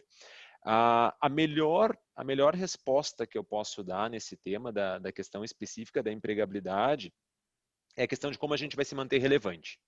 Né? De como você vai se manter relevante para o mercado e para o que está vindo aí pela frente. Tá? Agora, uma das coisas que eu acho mais surpreendentes e uma das coisas que a gente tem visto, que a gente falou de redução de custos de tecnologias, você consegue aplicar também tecnologias que antes eram restritas a esses oligopólios, que nem o Gustavo comentou, tecnologias que antes eram simplesmente restritas a grupos gigantes, a empresas de pequeno e médio porte, ou talvez até empreendedorismo, né? Então, esse mar, quando a gente olha, por exemplo, sei lá, a gente vai pegar segmento petroquímico no Brasil, você vai ter 1, 2 empresas que são gigantes, mas você vai ter outras 50 que são pequenas empresas, são empresas de pequeno porte e que talvez não tivessem antes acesso à tecnologia e muito menos a necessidade de um profissional capacitado como um químico, um engenheiro químico, um técnico ou que são um técnico em química. Como essas empresas hoje elas vão ter acesso a tecnologias que eles não tinham, de instrumentação, de outras possibilidades, talvez de eventualmente fazer uma simulação, eles vão começar a demandar determinados tipos de profissionais que talvez eles não demandassem. Então, assim, existe essa questão que eu tenho visto no mercado. Exato. Tá? Então, tem pequenas empresas, eu acho que assim... um parêntese aqui, Cláudia. Um parêntese rápido, né? Da gente falar um pouco também sobre como esses profissionais se capacitarem também para esse tipo de oportunidade. Perfeito. Né? Acho que isso perfeito. também é bem importante a gente ressaltar. Eu vou tentar fazer o paralelo aqui para conseguir pegar o gancho da linha de raciocínio aqui. Eu queria falar, eu acho que o Cláudio está certíssimo na visão da gente estar relevante, ativo e com valor agregado, né? Sim. Mas uma das coisas também que eu acho que é uma tendência, né? Como eu falei dos algoritmos pequenos, né? Para serem inseridos numa plataforma, isso tem acontecido com pequenas empresas de solução, né? Que hoje a gente chama bonito de startups, né? Por exemplo, você tem startups com agilidade muito maior do que grandes empresas e as operações, vamos chamar assim de operações, ou das grandes empresas ou da cadeia produtiva, né? Ela vai demandar isso, ela vai demandar serviços complementares, né? Então, uma das coisas que eu acho que não tem volta, as empresas vão ser menos verticalizadas, mais dependentes de empresas especialistas. E aí eu remeto o que a Cris falou, né? Aonde as pessoas vão se encaixar com valor agregado? Pode ser numa empresa grande, uma nave-mãe, como a gente brinca, ou pode ser numa empresa satélite especialista de nicho, que pode trabalhar em várias empresas, né? E ela vai manter a empregabilidade dela, ela vai manter o valor agregado dela, o conhecimento. E aí, quando a Cris fala de qualificação, né, e aí puxar um pouquinho a amplitude, né, do tema da gestão e da indústria 4.0, né? O que a gente traz como pilar de qualificação, diferentemente da visão purista, a indústria 4.0 é uma super automação, né, uma super robotização, que o robô vai ganhar o emprego de todo mundo, né? Isso não é assim, não é tão linear, mas existe. Né? Então, por exemplo, funções braçais, operacionais, vão ser substituídas por máquinas que fazem melhor, mais rápido, mais barato aquilo. Né? Funções analíticas, Perfeito. funções de percepção, por mais que tenham machine learning, inteligência artificial, elas vão ser sobrevalorizadas. Né? Eu lembro do caso da Raizen, né? Eles falando que eles começaram com um time de inteligência de processo, imaginavam que eles iam colocar machine learning. O time quintuplicou, né? O Fábio, que é o CEO, eu estava contando num painel na GV, e ele falou isso, que a gente imaginou que era um time para gerar máquinas de inteligência artificial, de machine learning. Na verdade, esse time cresceu muito, ajudando mais processos, mais aplicação, muito mais do que realmente uma substituição daquelas necessidades básicas. Na verdade, eles aprofundaram o uso da tecnologia. Então, você trabalhar com tecnologia é importante. Um outro aspecto é o aspecto pessoal, né? A qualificação interpessoal. As indústrias 4.0 são menos tayloristas, né? Em termos de cada um faz o seu trabalho, e começam a ser empresas mais aglutinadoras. E aí, habilidades interpessoais são super valorizadas, né? E nós, técnicos, eu me coloco nesse meio, nós fomos catequizados para um trabalho mais técnico e mais disciplinado, não de inter-relação, né? A gente não teve na faculdade um curso de inter-relação pessoal, né? Vamos liderar uma equipe, né? A gente não teve isso na faculdade, né? Eu acho que é uma formação complementar para um técnico. Você vai falar para um administrador, eles tiveram algumas coisas, mas tiveram pouca vivência, né? O algoritmo para um administrador é muito raso, por exemplo, na formação. Então, quando a gente cruza, né? Por isso que eu gosto do engenheiro químico. O engenheiro químico tem uma visão mais holística de uma planta, né? Ele não consegue enxergar uma planta como uma máquina. O engenheiro mecânico, às vezes, é comum. Ele enxerga uma planta naquela máquina. Ele sabe o melhor para aquela ferramenta, o melhor para aquele conceito, mas ele não consegue ver o próximo processo, né? O engenheiro químico enxerga os próximos processos. A engenharia química é a evolução da engenharia mecânica, tá, Gustavo? Eu chego lá. Quando a engenharia mecânica ficou pequena, a gente foi criar a engenharia química. Tem uma coisa que eu queria... Eu fiz produção, não foi para trabalhar em banco, foi para tentar chegar perto. Tá certo. A gente estava comentando da questão o pessoal fala da empregabilidade, né? Mas ao mesmo tempo que eu comentei ali a questão que eu vejo isso com bons olhos, a questão do emprego, claro, a gente tem que se manter relevante, buscar, a gente pode falar aqui de cursos que nem GV. Gente, a GV tem... Eu entrei ontem no site da GV, né, Gustavo? Tem 95 cursos online gratuitos. Tá? Microcursos, claro. Você tem que tentar se manter, de certa forma, relevante. E ao mesmo tempo que eu comentei que eu vejo com bons olhos essa questão que vai nos absorver dessas empresas que estão no caminho neste caminho da indústria 4.0 e vão absorver muita parte dessa mão de obra, tá? Agora, tu comentaste uma coisa que eu achei interessante, tá? E que até alguém colocou alguma pergunta em relação à questão da pandemia. Isso aqui é uma observação, tá? Não sei se tu vai concordar comigo ou não. Mas o que aconteceu com a questão da pandemia? Né? Nós já vínhamos falando, gente, eu trabalho em área de tecnologia de ponta, o Gustavo trabalha em área de tecnologia de ponta, a Cris trabalha em tecnologia de ponta. Tá? Nessas empresas de tecnologia de ponta, a gente já vinha discutindo a questão, por exemplo, do teletrabalho, do home office, enfim, há muito tempo. Né? Nós acreditávamos e acreditamos que isso seja uma tendência, né? Onde você vai valorizar a qualidade de vida do funcionário e talvez você vai conseguir trabalhar em casa e ter uma qualidade de vida. Então já se vinha falando disso há muito tempo. O que aconteceu com a pandemia? Com a pandemia, a gente teve que fazer tudo aquilo que era teórico acontecer em um laboratório real. Né? Nós estávamos na sexta-feira, estávamos todos sentados na sua estação de trabalho. Na segunda-feira você não podia mais ir para o trabalho. Claro, muita gente continuou indo, mas muitas pessoas tiveram que simplesmente abandonar a posição de trabalho e ir para casa. Nós fizemos a primeira prova a quente, tá? De que é possível o home office. N percalços, a gente podia fazer aqui um debate só sobre isso, N percalços, mas assim, o laboratório a quente que nós fizemos agora, de certa forma ele deu certo. Nós já estamos há praticamente 5 meses trabalhando, muitas pessoas de casa. Né? Então, essa questão da pandemia, muitas dessas discussões que nós vínhamos falando, agora elas estão aceleradas. Né? O home office, por exemplo, ele veio para ficar. Se vocês olharem, uma das coisas que eu achei mais interessante, que mesmo empresas de tecnologia de pontas, vamos pegar Facebook e Google, que são empresas associadas à tecnologia de ponta, mesmo eles sofreram com adaptação. Porque, sei lá, eles não tinham computador para todo mundo, eles não tinham pensado em como as pessoas iam acessar N razões, mas mesmo eles sofreram para conseguir colocar essas pessoas a trabalharem de casa. Tá? Legal. Então a gente vê que o home office não é só um problema aqui do Brasil, mas ele é um problema mundial. Então mesmo essas empresas tiveram alguns percalços para conseguir adaptar. Mas, por outro lado, o que a gente está trazendo, que a gente está falando da questão de ser relevante, de conseguir entender quais são as tendências que você pode continuar dentro do mercado de trabalho, o nosso valor de trabalho começa a ser global. No momento que eu consigo trabalhar, exercer a minha função sentado aqui de São Paulo, por que eu não posso estar numa praia em João Pessoa? Por que eu não posso estar no Alasca? Né? Então, existe hoje uma discussão que já se tinha antes e agora ela acelerou, que é a questão se o profissional mais relevante é realmente o profissional que está próximo a você.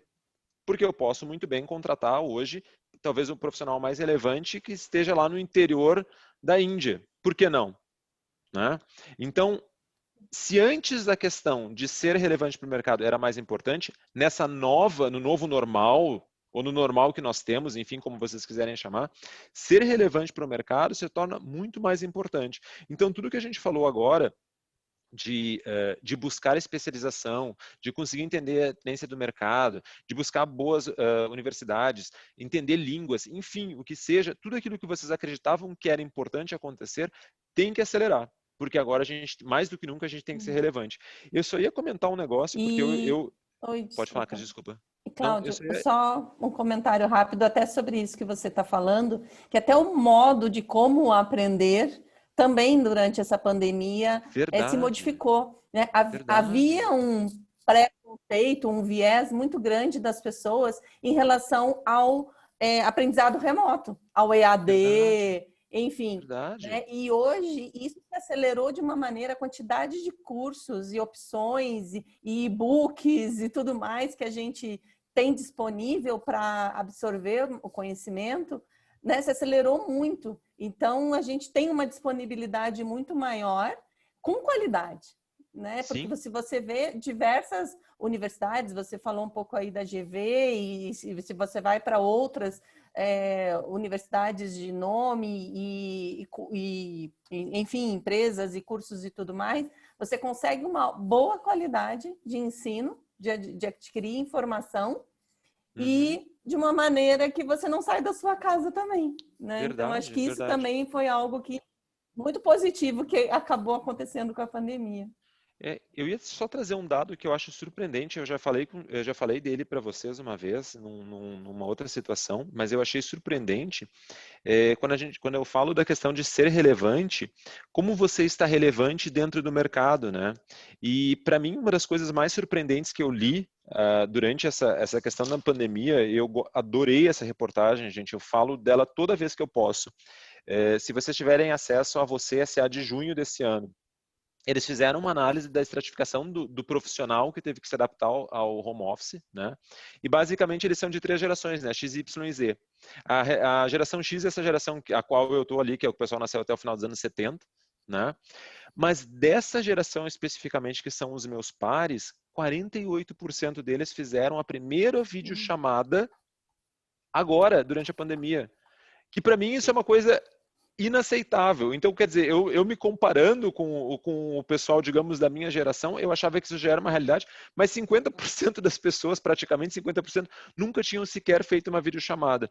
Então, claro, a gente tem que ser relevante, gente. O mercado ali fora, ele é cruel, mas ele também não é tão absurdo assim. A gente tem que correr mais rápido. A gente não precisa correr tão mais rápido que o primeiro da fila, mas a gente tem que correr muito mais rápido que o último da fila, porque a gente tem que ser relevante dentro do mercado, sim.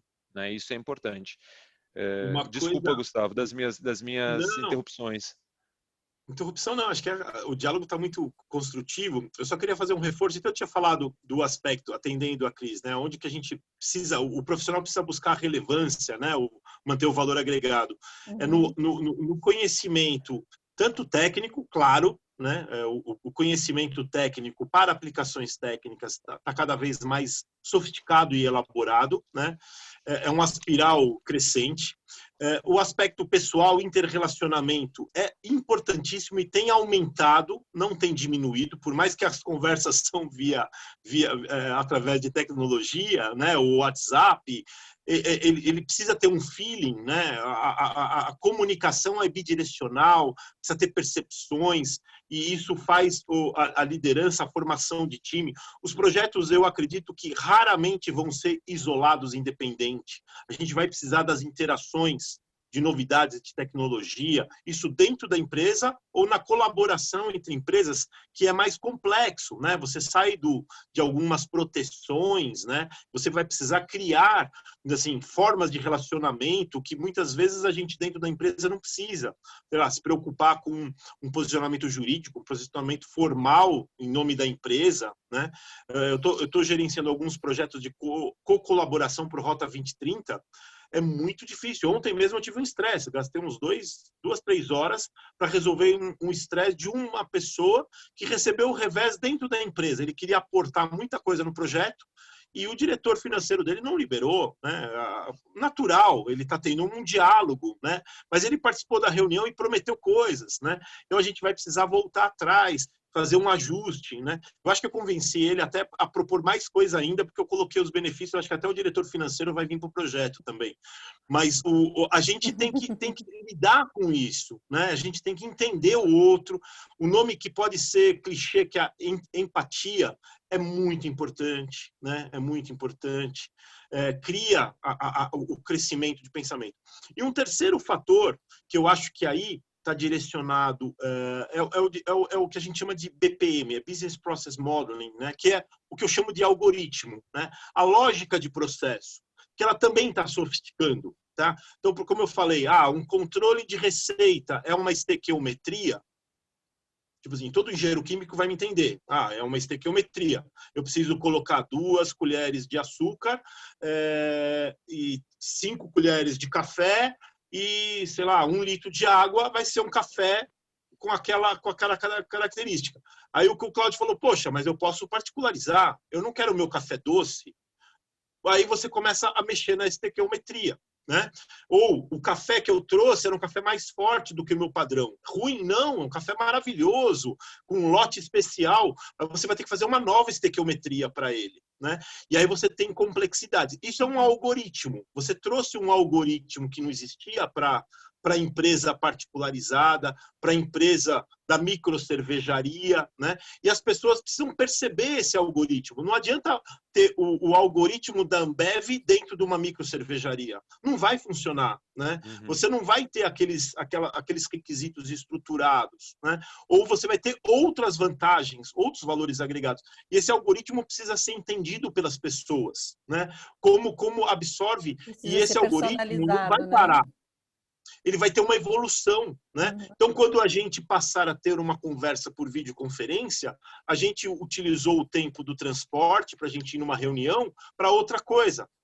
Que valor foi esse? A gente conseguiu utilizar esse valor? Né? Não é simplesmente economizar gasolina e não poluir o ambiente. A gente tem tempo para estudar, né? Aproveitar para fazer a propaganda da GV. A GV é uma fundação, né? E ela tem propósitos para a comunidade. Os cursos são maravilhosos mesmo, eu fiz alguns, né? Realmente valor agregado, né? Por quê? E eles estão disponíveis. Por que mais gente não usa? Porque não conhece, né? Muita coisa foi feita. Né? Gustavo, eu acho que a gente tem tempo para pergunta ainda. Eu só queria, eu estava imaginando aqui, a gente está já no limite, final, né? no limite. Uhum. Ó, entrou agora uma afirmação do Reinaldo, falando que a inteligência artificial parece inevitável. Como vocês veem essa implantação na indústria química no que tange à empregabilidade? A questão de AI. Eu acho interessantíssima essa questão da inteligência artificial, porque ela parece... A gente estava comentando disso no início, né? As pessoas imaginam que a inteligência artificial é um robozinho ali atrás, né? Nesse momento, claro que as coisas ainda vão evoluir mais, tá? Pode chegar um momento que seja lá o robozinho, mas daí eu não sei quando vai ser.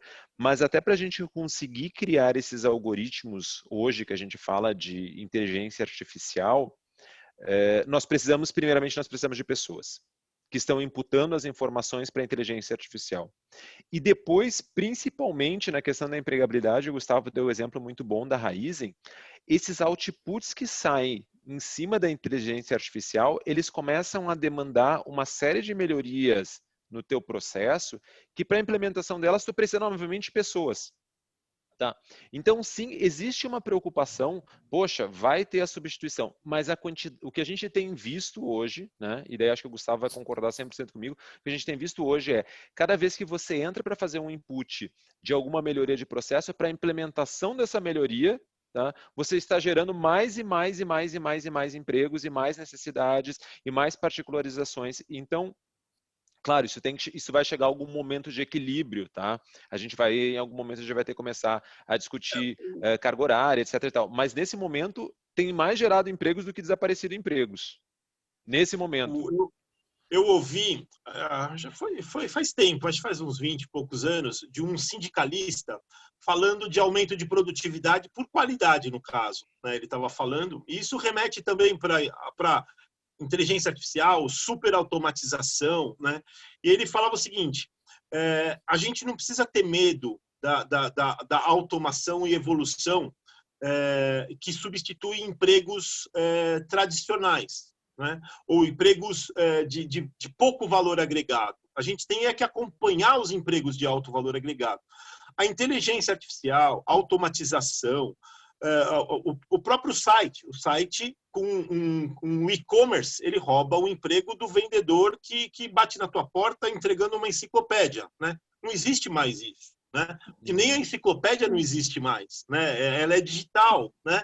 A gente baixa ela digitalmente, ou a gente usa o celular e pede. Então, o modelo foi transformado. E o que ele falava, e ele usava o caso do trator, né? Que quando surgiram os primeiros tratores, né? Os trabalhadores das fazendas quebraram os primeiros tratores. É uma sensação de desespero, né? Porque ele não enxergava, né? A partir do primeiro momento que alguém conseguiu pilotar um trator e, em vez de arar uma terra, arar muito mais coisa e produzir muito mais coisa daquilo, a riqueza volta, né? Claro que o emprego do cara que só sabe bater na enxada não vai existir, ou até ele pode fazer, mas é um pedaço do trabalho dele. Ele não vai ser valorizado pelo melhor enxadista da região, né? Ele vai hoje pilotar um trator e, no caso de hoje, vai ter que monitorar um GPS, monitorar um polinizador com inteligência que vai contaminar menos o meio ambiente. Então, tem uma série de tecnologias sendo incrementada, mas o emprego vai existir. O Cláudio falou bem, existem equilíbrios. E, claro, vai se destacar quem tiver à frente na tecnologia, nos processos e na qualificação humana, né? No relacionamento humano, relacionamento interpessoal. Eu acho que esses são os fatores principais. Bacana. Onde a gente, legal. acho que E, rapazes, oi. Desculpa, não, acho que a gente Cláudio. agora é só deixar algum recadinho final, né, Cris? Isso, que eu ia sugerir a vocês que a gente, se tem alguma dica para o pessoal de buscar algum curso, treinamento, alguma coisa relacionada que possa trazer mais conhecimento ao pessoal bem focado em Indústria 4.0. Tá. Eu acho que agora eu vou até falar em nome do Gustavo, tá, gente? Eu trabalho com Indústria 4.0 já há muito tempo e eu fiz uma busca gigantesca nos últimos 2 anos, tá? Porque essa pergunta de vocês, talvez ela seja, era a minha mesma pergunta durante 2 anos, tá? A gente tem uma série de pequenas partes desse quebra-cabeça, você consegue encontrar cursos relevantes, sei lá, de design thinking, se você quer ser um cientista de dados, tem cursos ótimos na parte de programação, etc e tal. Mas a dica que eu dou, primeiro, para quem está querendo começar essa jornada deem uma olhada no LinkedIn, tá? Para conseguir entender quem são esses líderes globais, o que eles estão mostrando, o que eles estão vendo, gente. Eventos gratuitos tem aos zilhões para vocês conseguirem até entender aquilo que vocês vão gostar ou aquilo que vocês não vão gostar. Eu odeio programação, por exemplo. Eu jamais poderia ser um cientista de dados. Eu não gosto de programação. Então, eu não vou seguir uma empresa que está me dando cursos de programação, né? Eu quero seguir um outro tipo de empresas. Então, você começa a ver, você pode seguir uma página de instituições quando você não tem ainda um conhecimento relevante da área, você pode seguir, sei lá, um MIT, você pode seguir uma USP, você começa a seguir essas empresas, mas o que eu ia dizer para vocês é o seguinte, eu volto a dizer, hoje a melhor instituição de ensino que a gente tem privada para esses cursos específicos acaba sendo a GV, tá? Eu acabei, depois de muito tempo, sendo aluno do Gustavo, tá? Então, por isso até que ele está aqui hoje com a gente, né? Eu fui aluno dele num desses cursos de Indústria 4.0. Infelizmente, ainda não é um curso gratuito, né, Gustavo? Tem que criar uma massa crítica, mas eu acho que vale a pena vocês começarem a olhar no LinkedIn para conseguir ver primeiro esses cursos gratuitos ou esses comentários do que tem. Depois que vocês conseguirem criar uma massa crítica, vocês vão conseguir se adaptar a aquilo que vocês acham interessante. Tá? E também sigam essas pessoas. Hoje a gente tem as redes, e as redes a gente tem que utilizar da melhor forma. Eu até ia falar uma hora ali da questão do celular, né? Que todo mundo fala, o celular tem uma capacidade maior de processamento do que a NASA tinha em 69, quando o homem foi à Lua. É verdade. Né? A gente faz um mau uso do celular, mas o celular tem uma capacidade de processamento maior do que a NASA, assim como a gente faz um mau uso às vezes da rede. Tá? Então o LinkedIn para mim é uma rede super poderosa, na questão de conteúdo, compartilhamento de informações e networking, tá? Então, ali que eu diria para começar. E procurem as primeiras dessas universidades, dessas instituições que são mais conhecidas, até que vocês tenham uma massa crítica e que vocês possam tomar as decisões baseadas no conhecimento prévio que vocês têm. Tá? Serão as minhas dicas. Muito bom. Eu acho que Obrigada, está muito alinhado, Cláudio. O que eu vejo, Cris, a percepção de educação e estudo é uma. Você tem acesso, e aí a parte tecnológica, né? Você tem acesso até a visitas hands-on de tecnologias, né? Você precisa estar predisposto para ir atrás disso, né? E aí cada um no seu setor, né, pode ter uma evolução até melhor, né? Mas eu queria destacar uma coisa que eu acho que é interessante. Existe a possibilidade até, eu fiz algumas visitas recentes para Singapura, para a Austrália, tenho muito contato com a Alemanha. Recentemente, pelo LinkedIn mesmo, com o Cláudio, eu recontatei o líder de supply chain, que a gente está fazendo alguns trabalhos, começando a desenhar uns trabalhos juntos em indústria 4.0 aplicados para supply chain de Stanford, né? Que ele foi meu professor num curso que eu fiz de supply chain.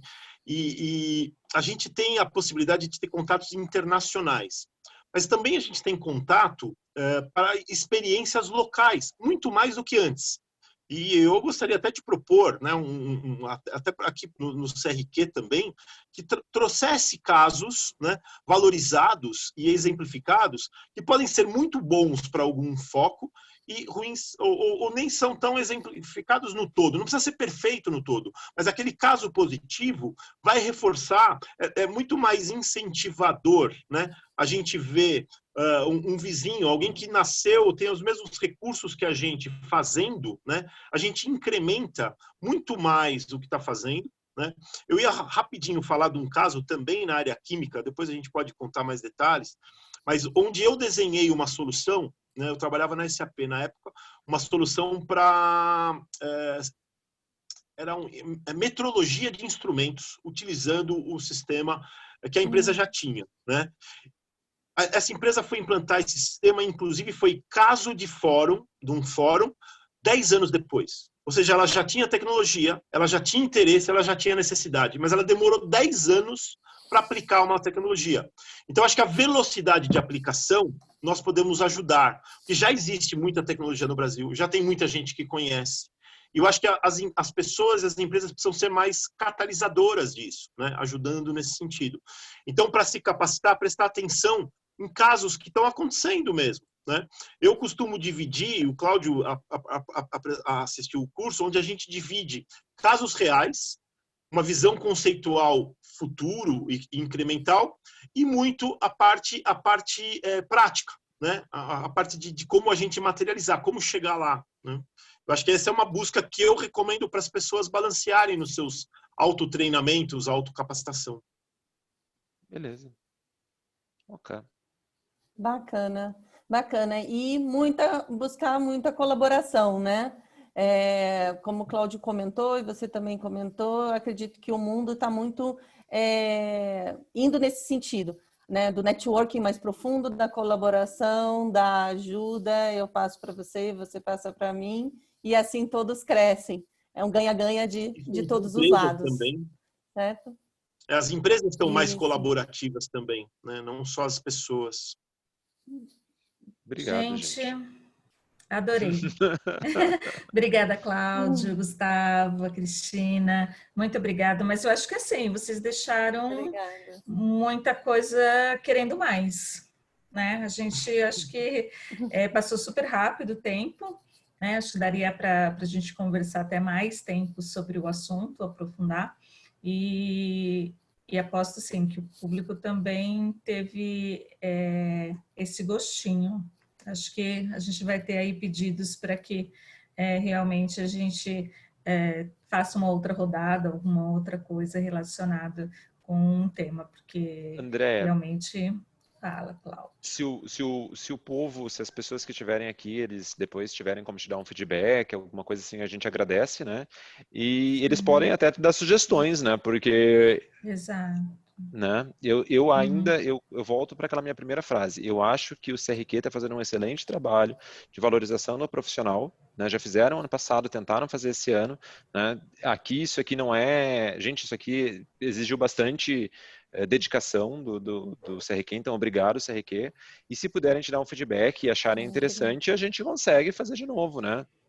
Sim, Algumas coisas tem sempre nós vamos umas mandar coisas. um e-mail para todos os participantes com, né, uma pesquisinha para verificar e até mesmo para eles darem outras sugestões, mas a gente sempre pede para que eles também dê outras sugestões aí de temas, né, para que a gente possa tentar realmente trazer o assunto que seja pertinente, né, o que eles acabam gostando.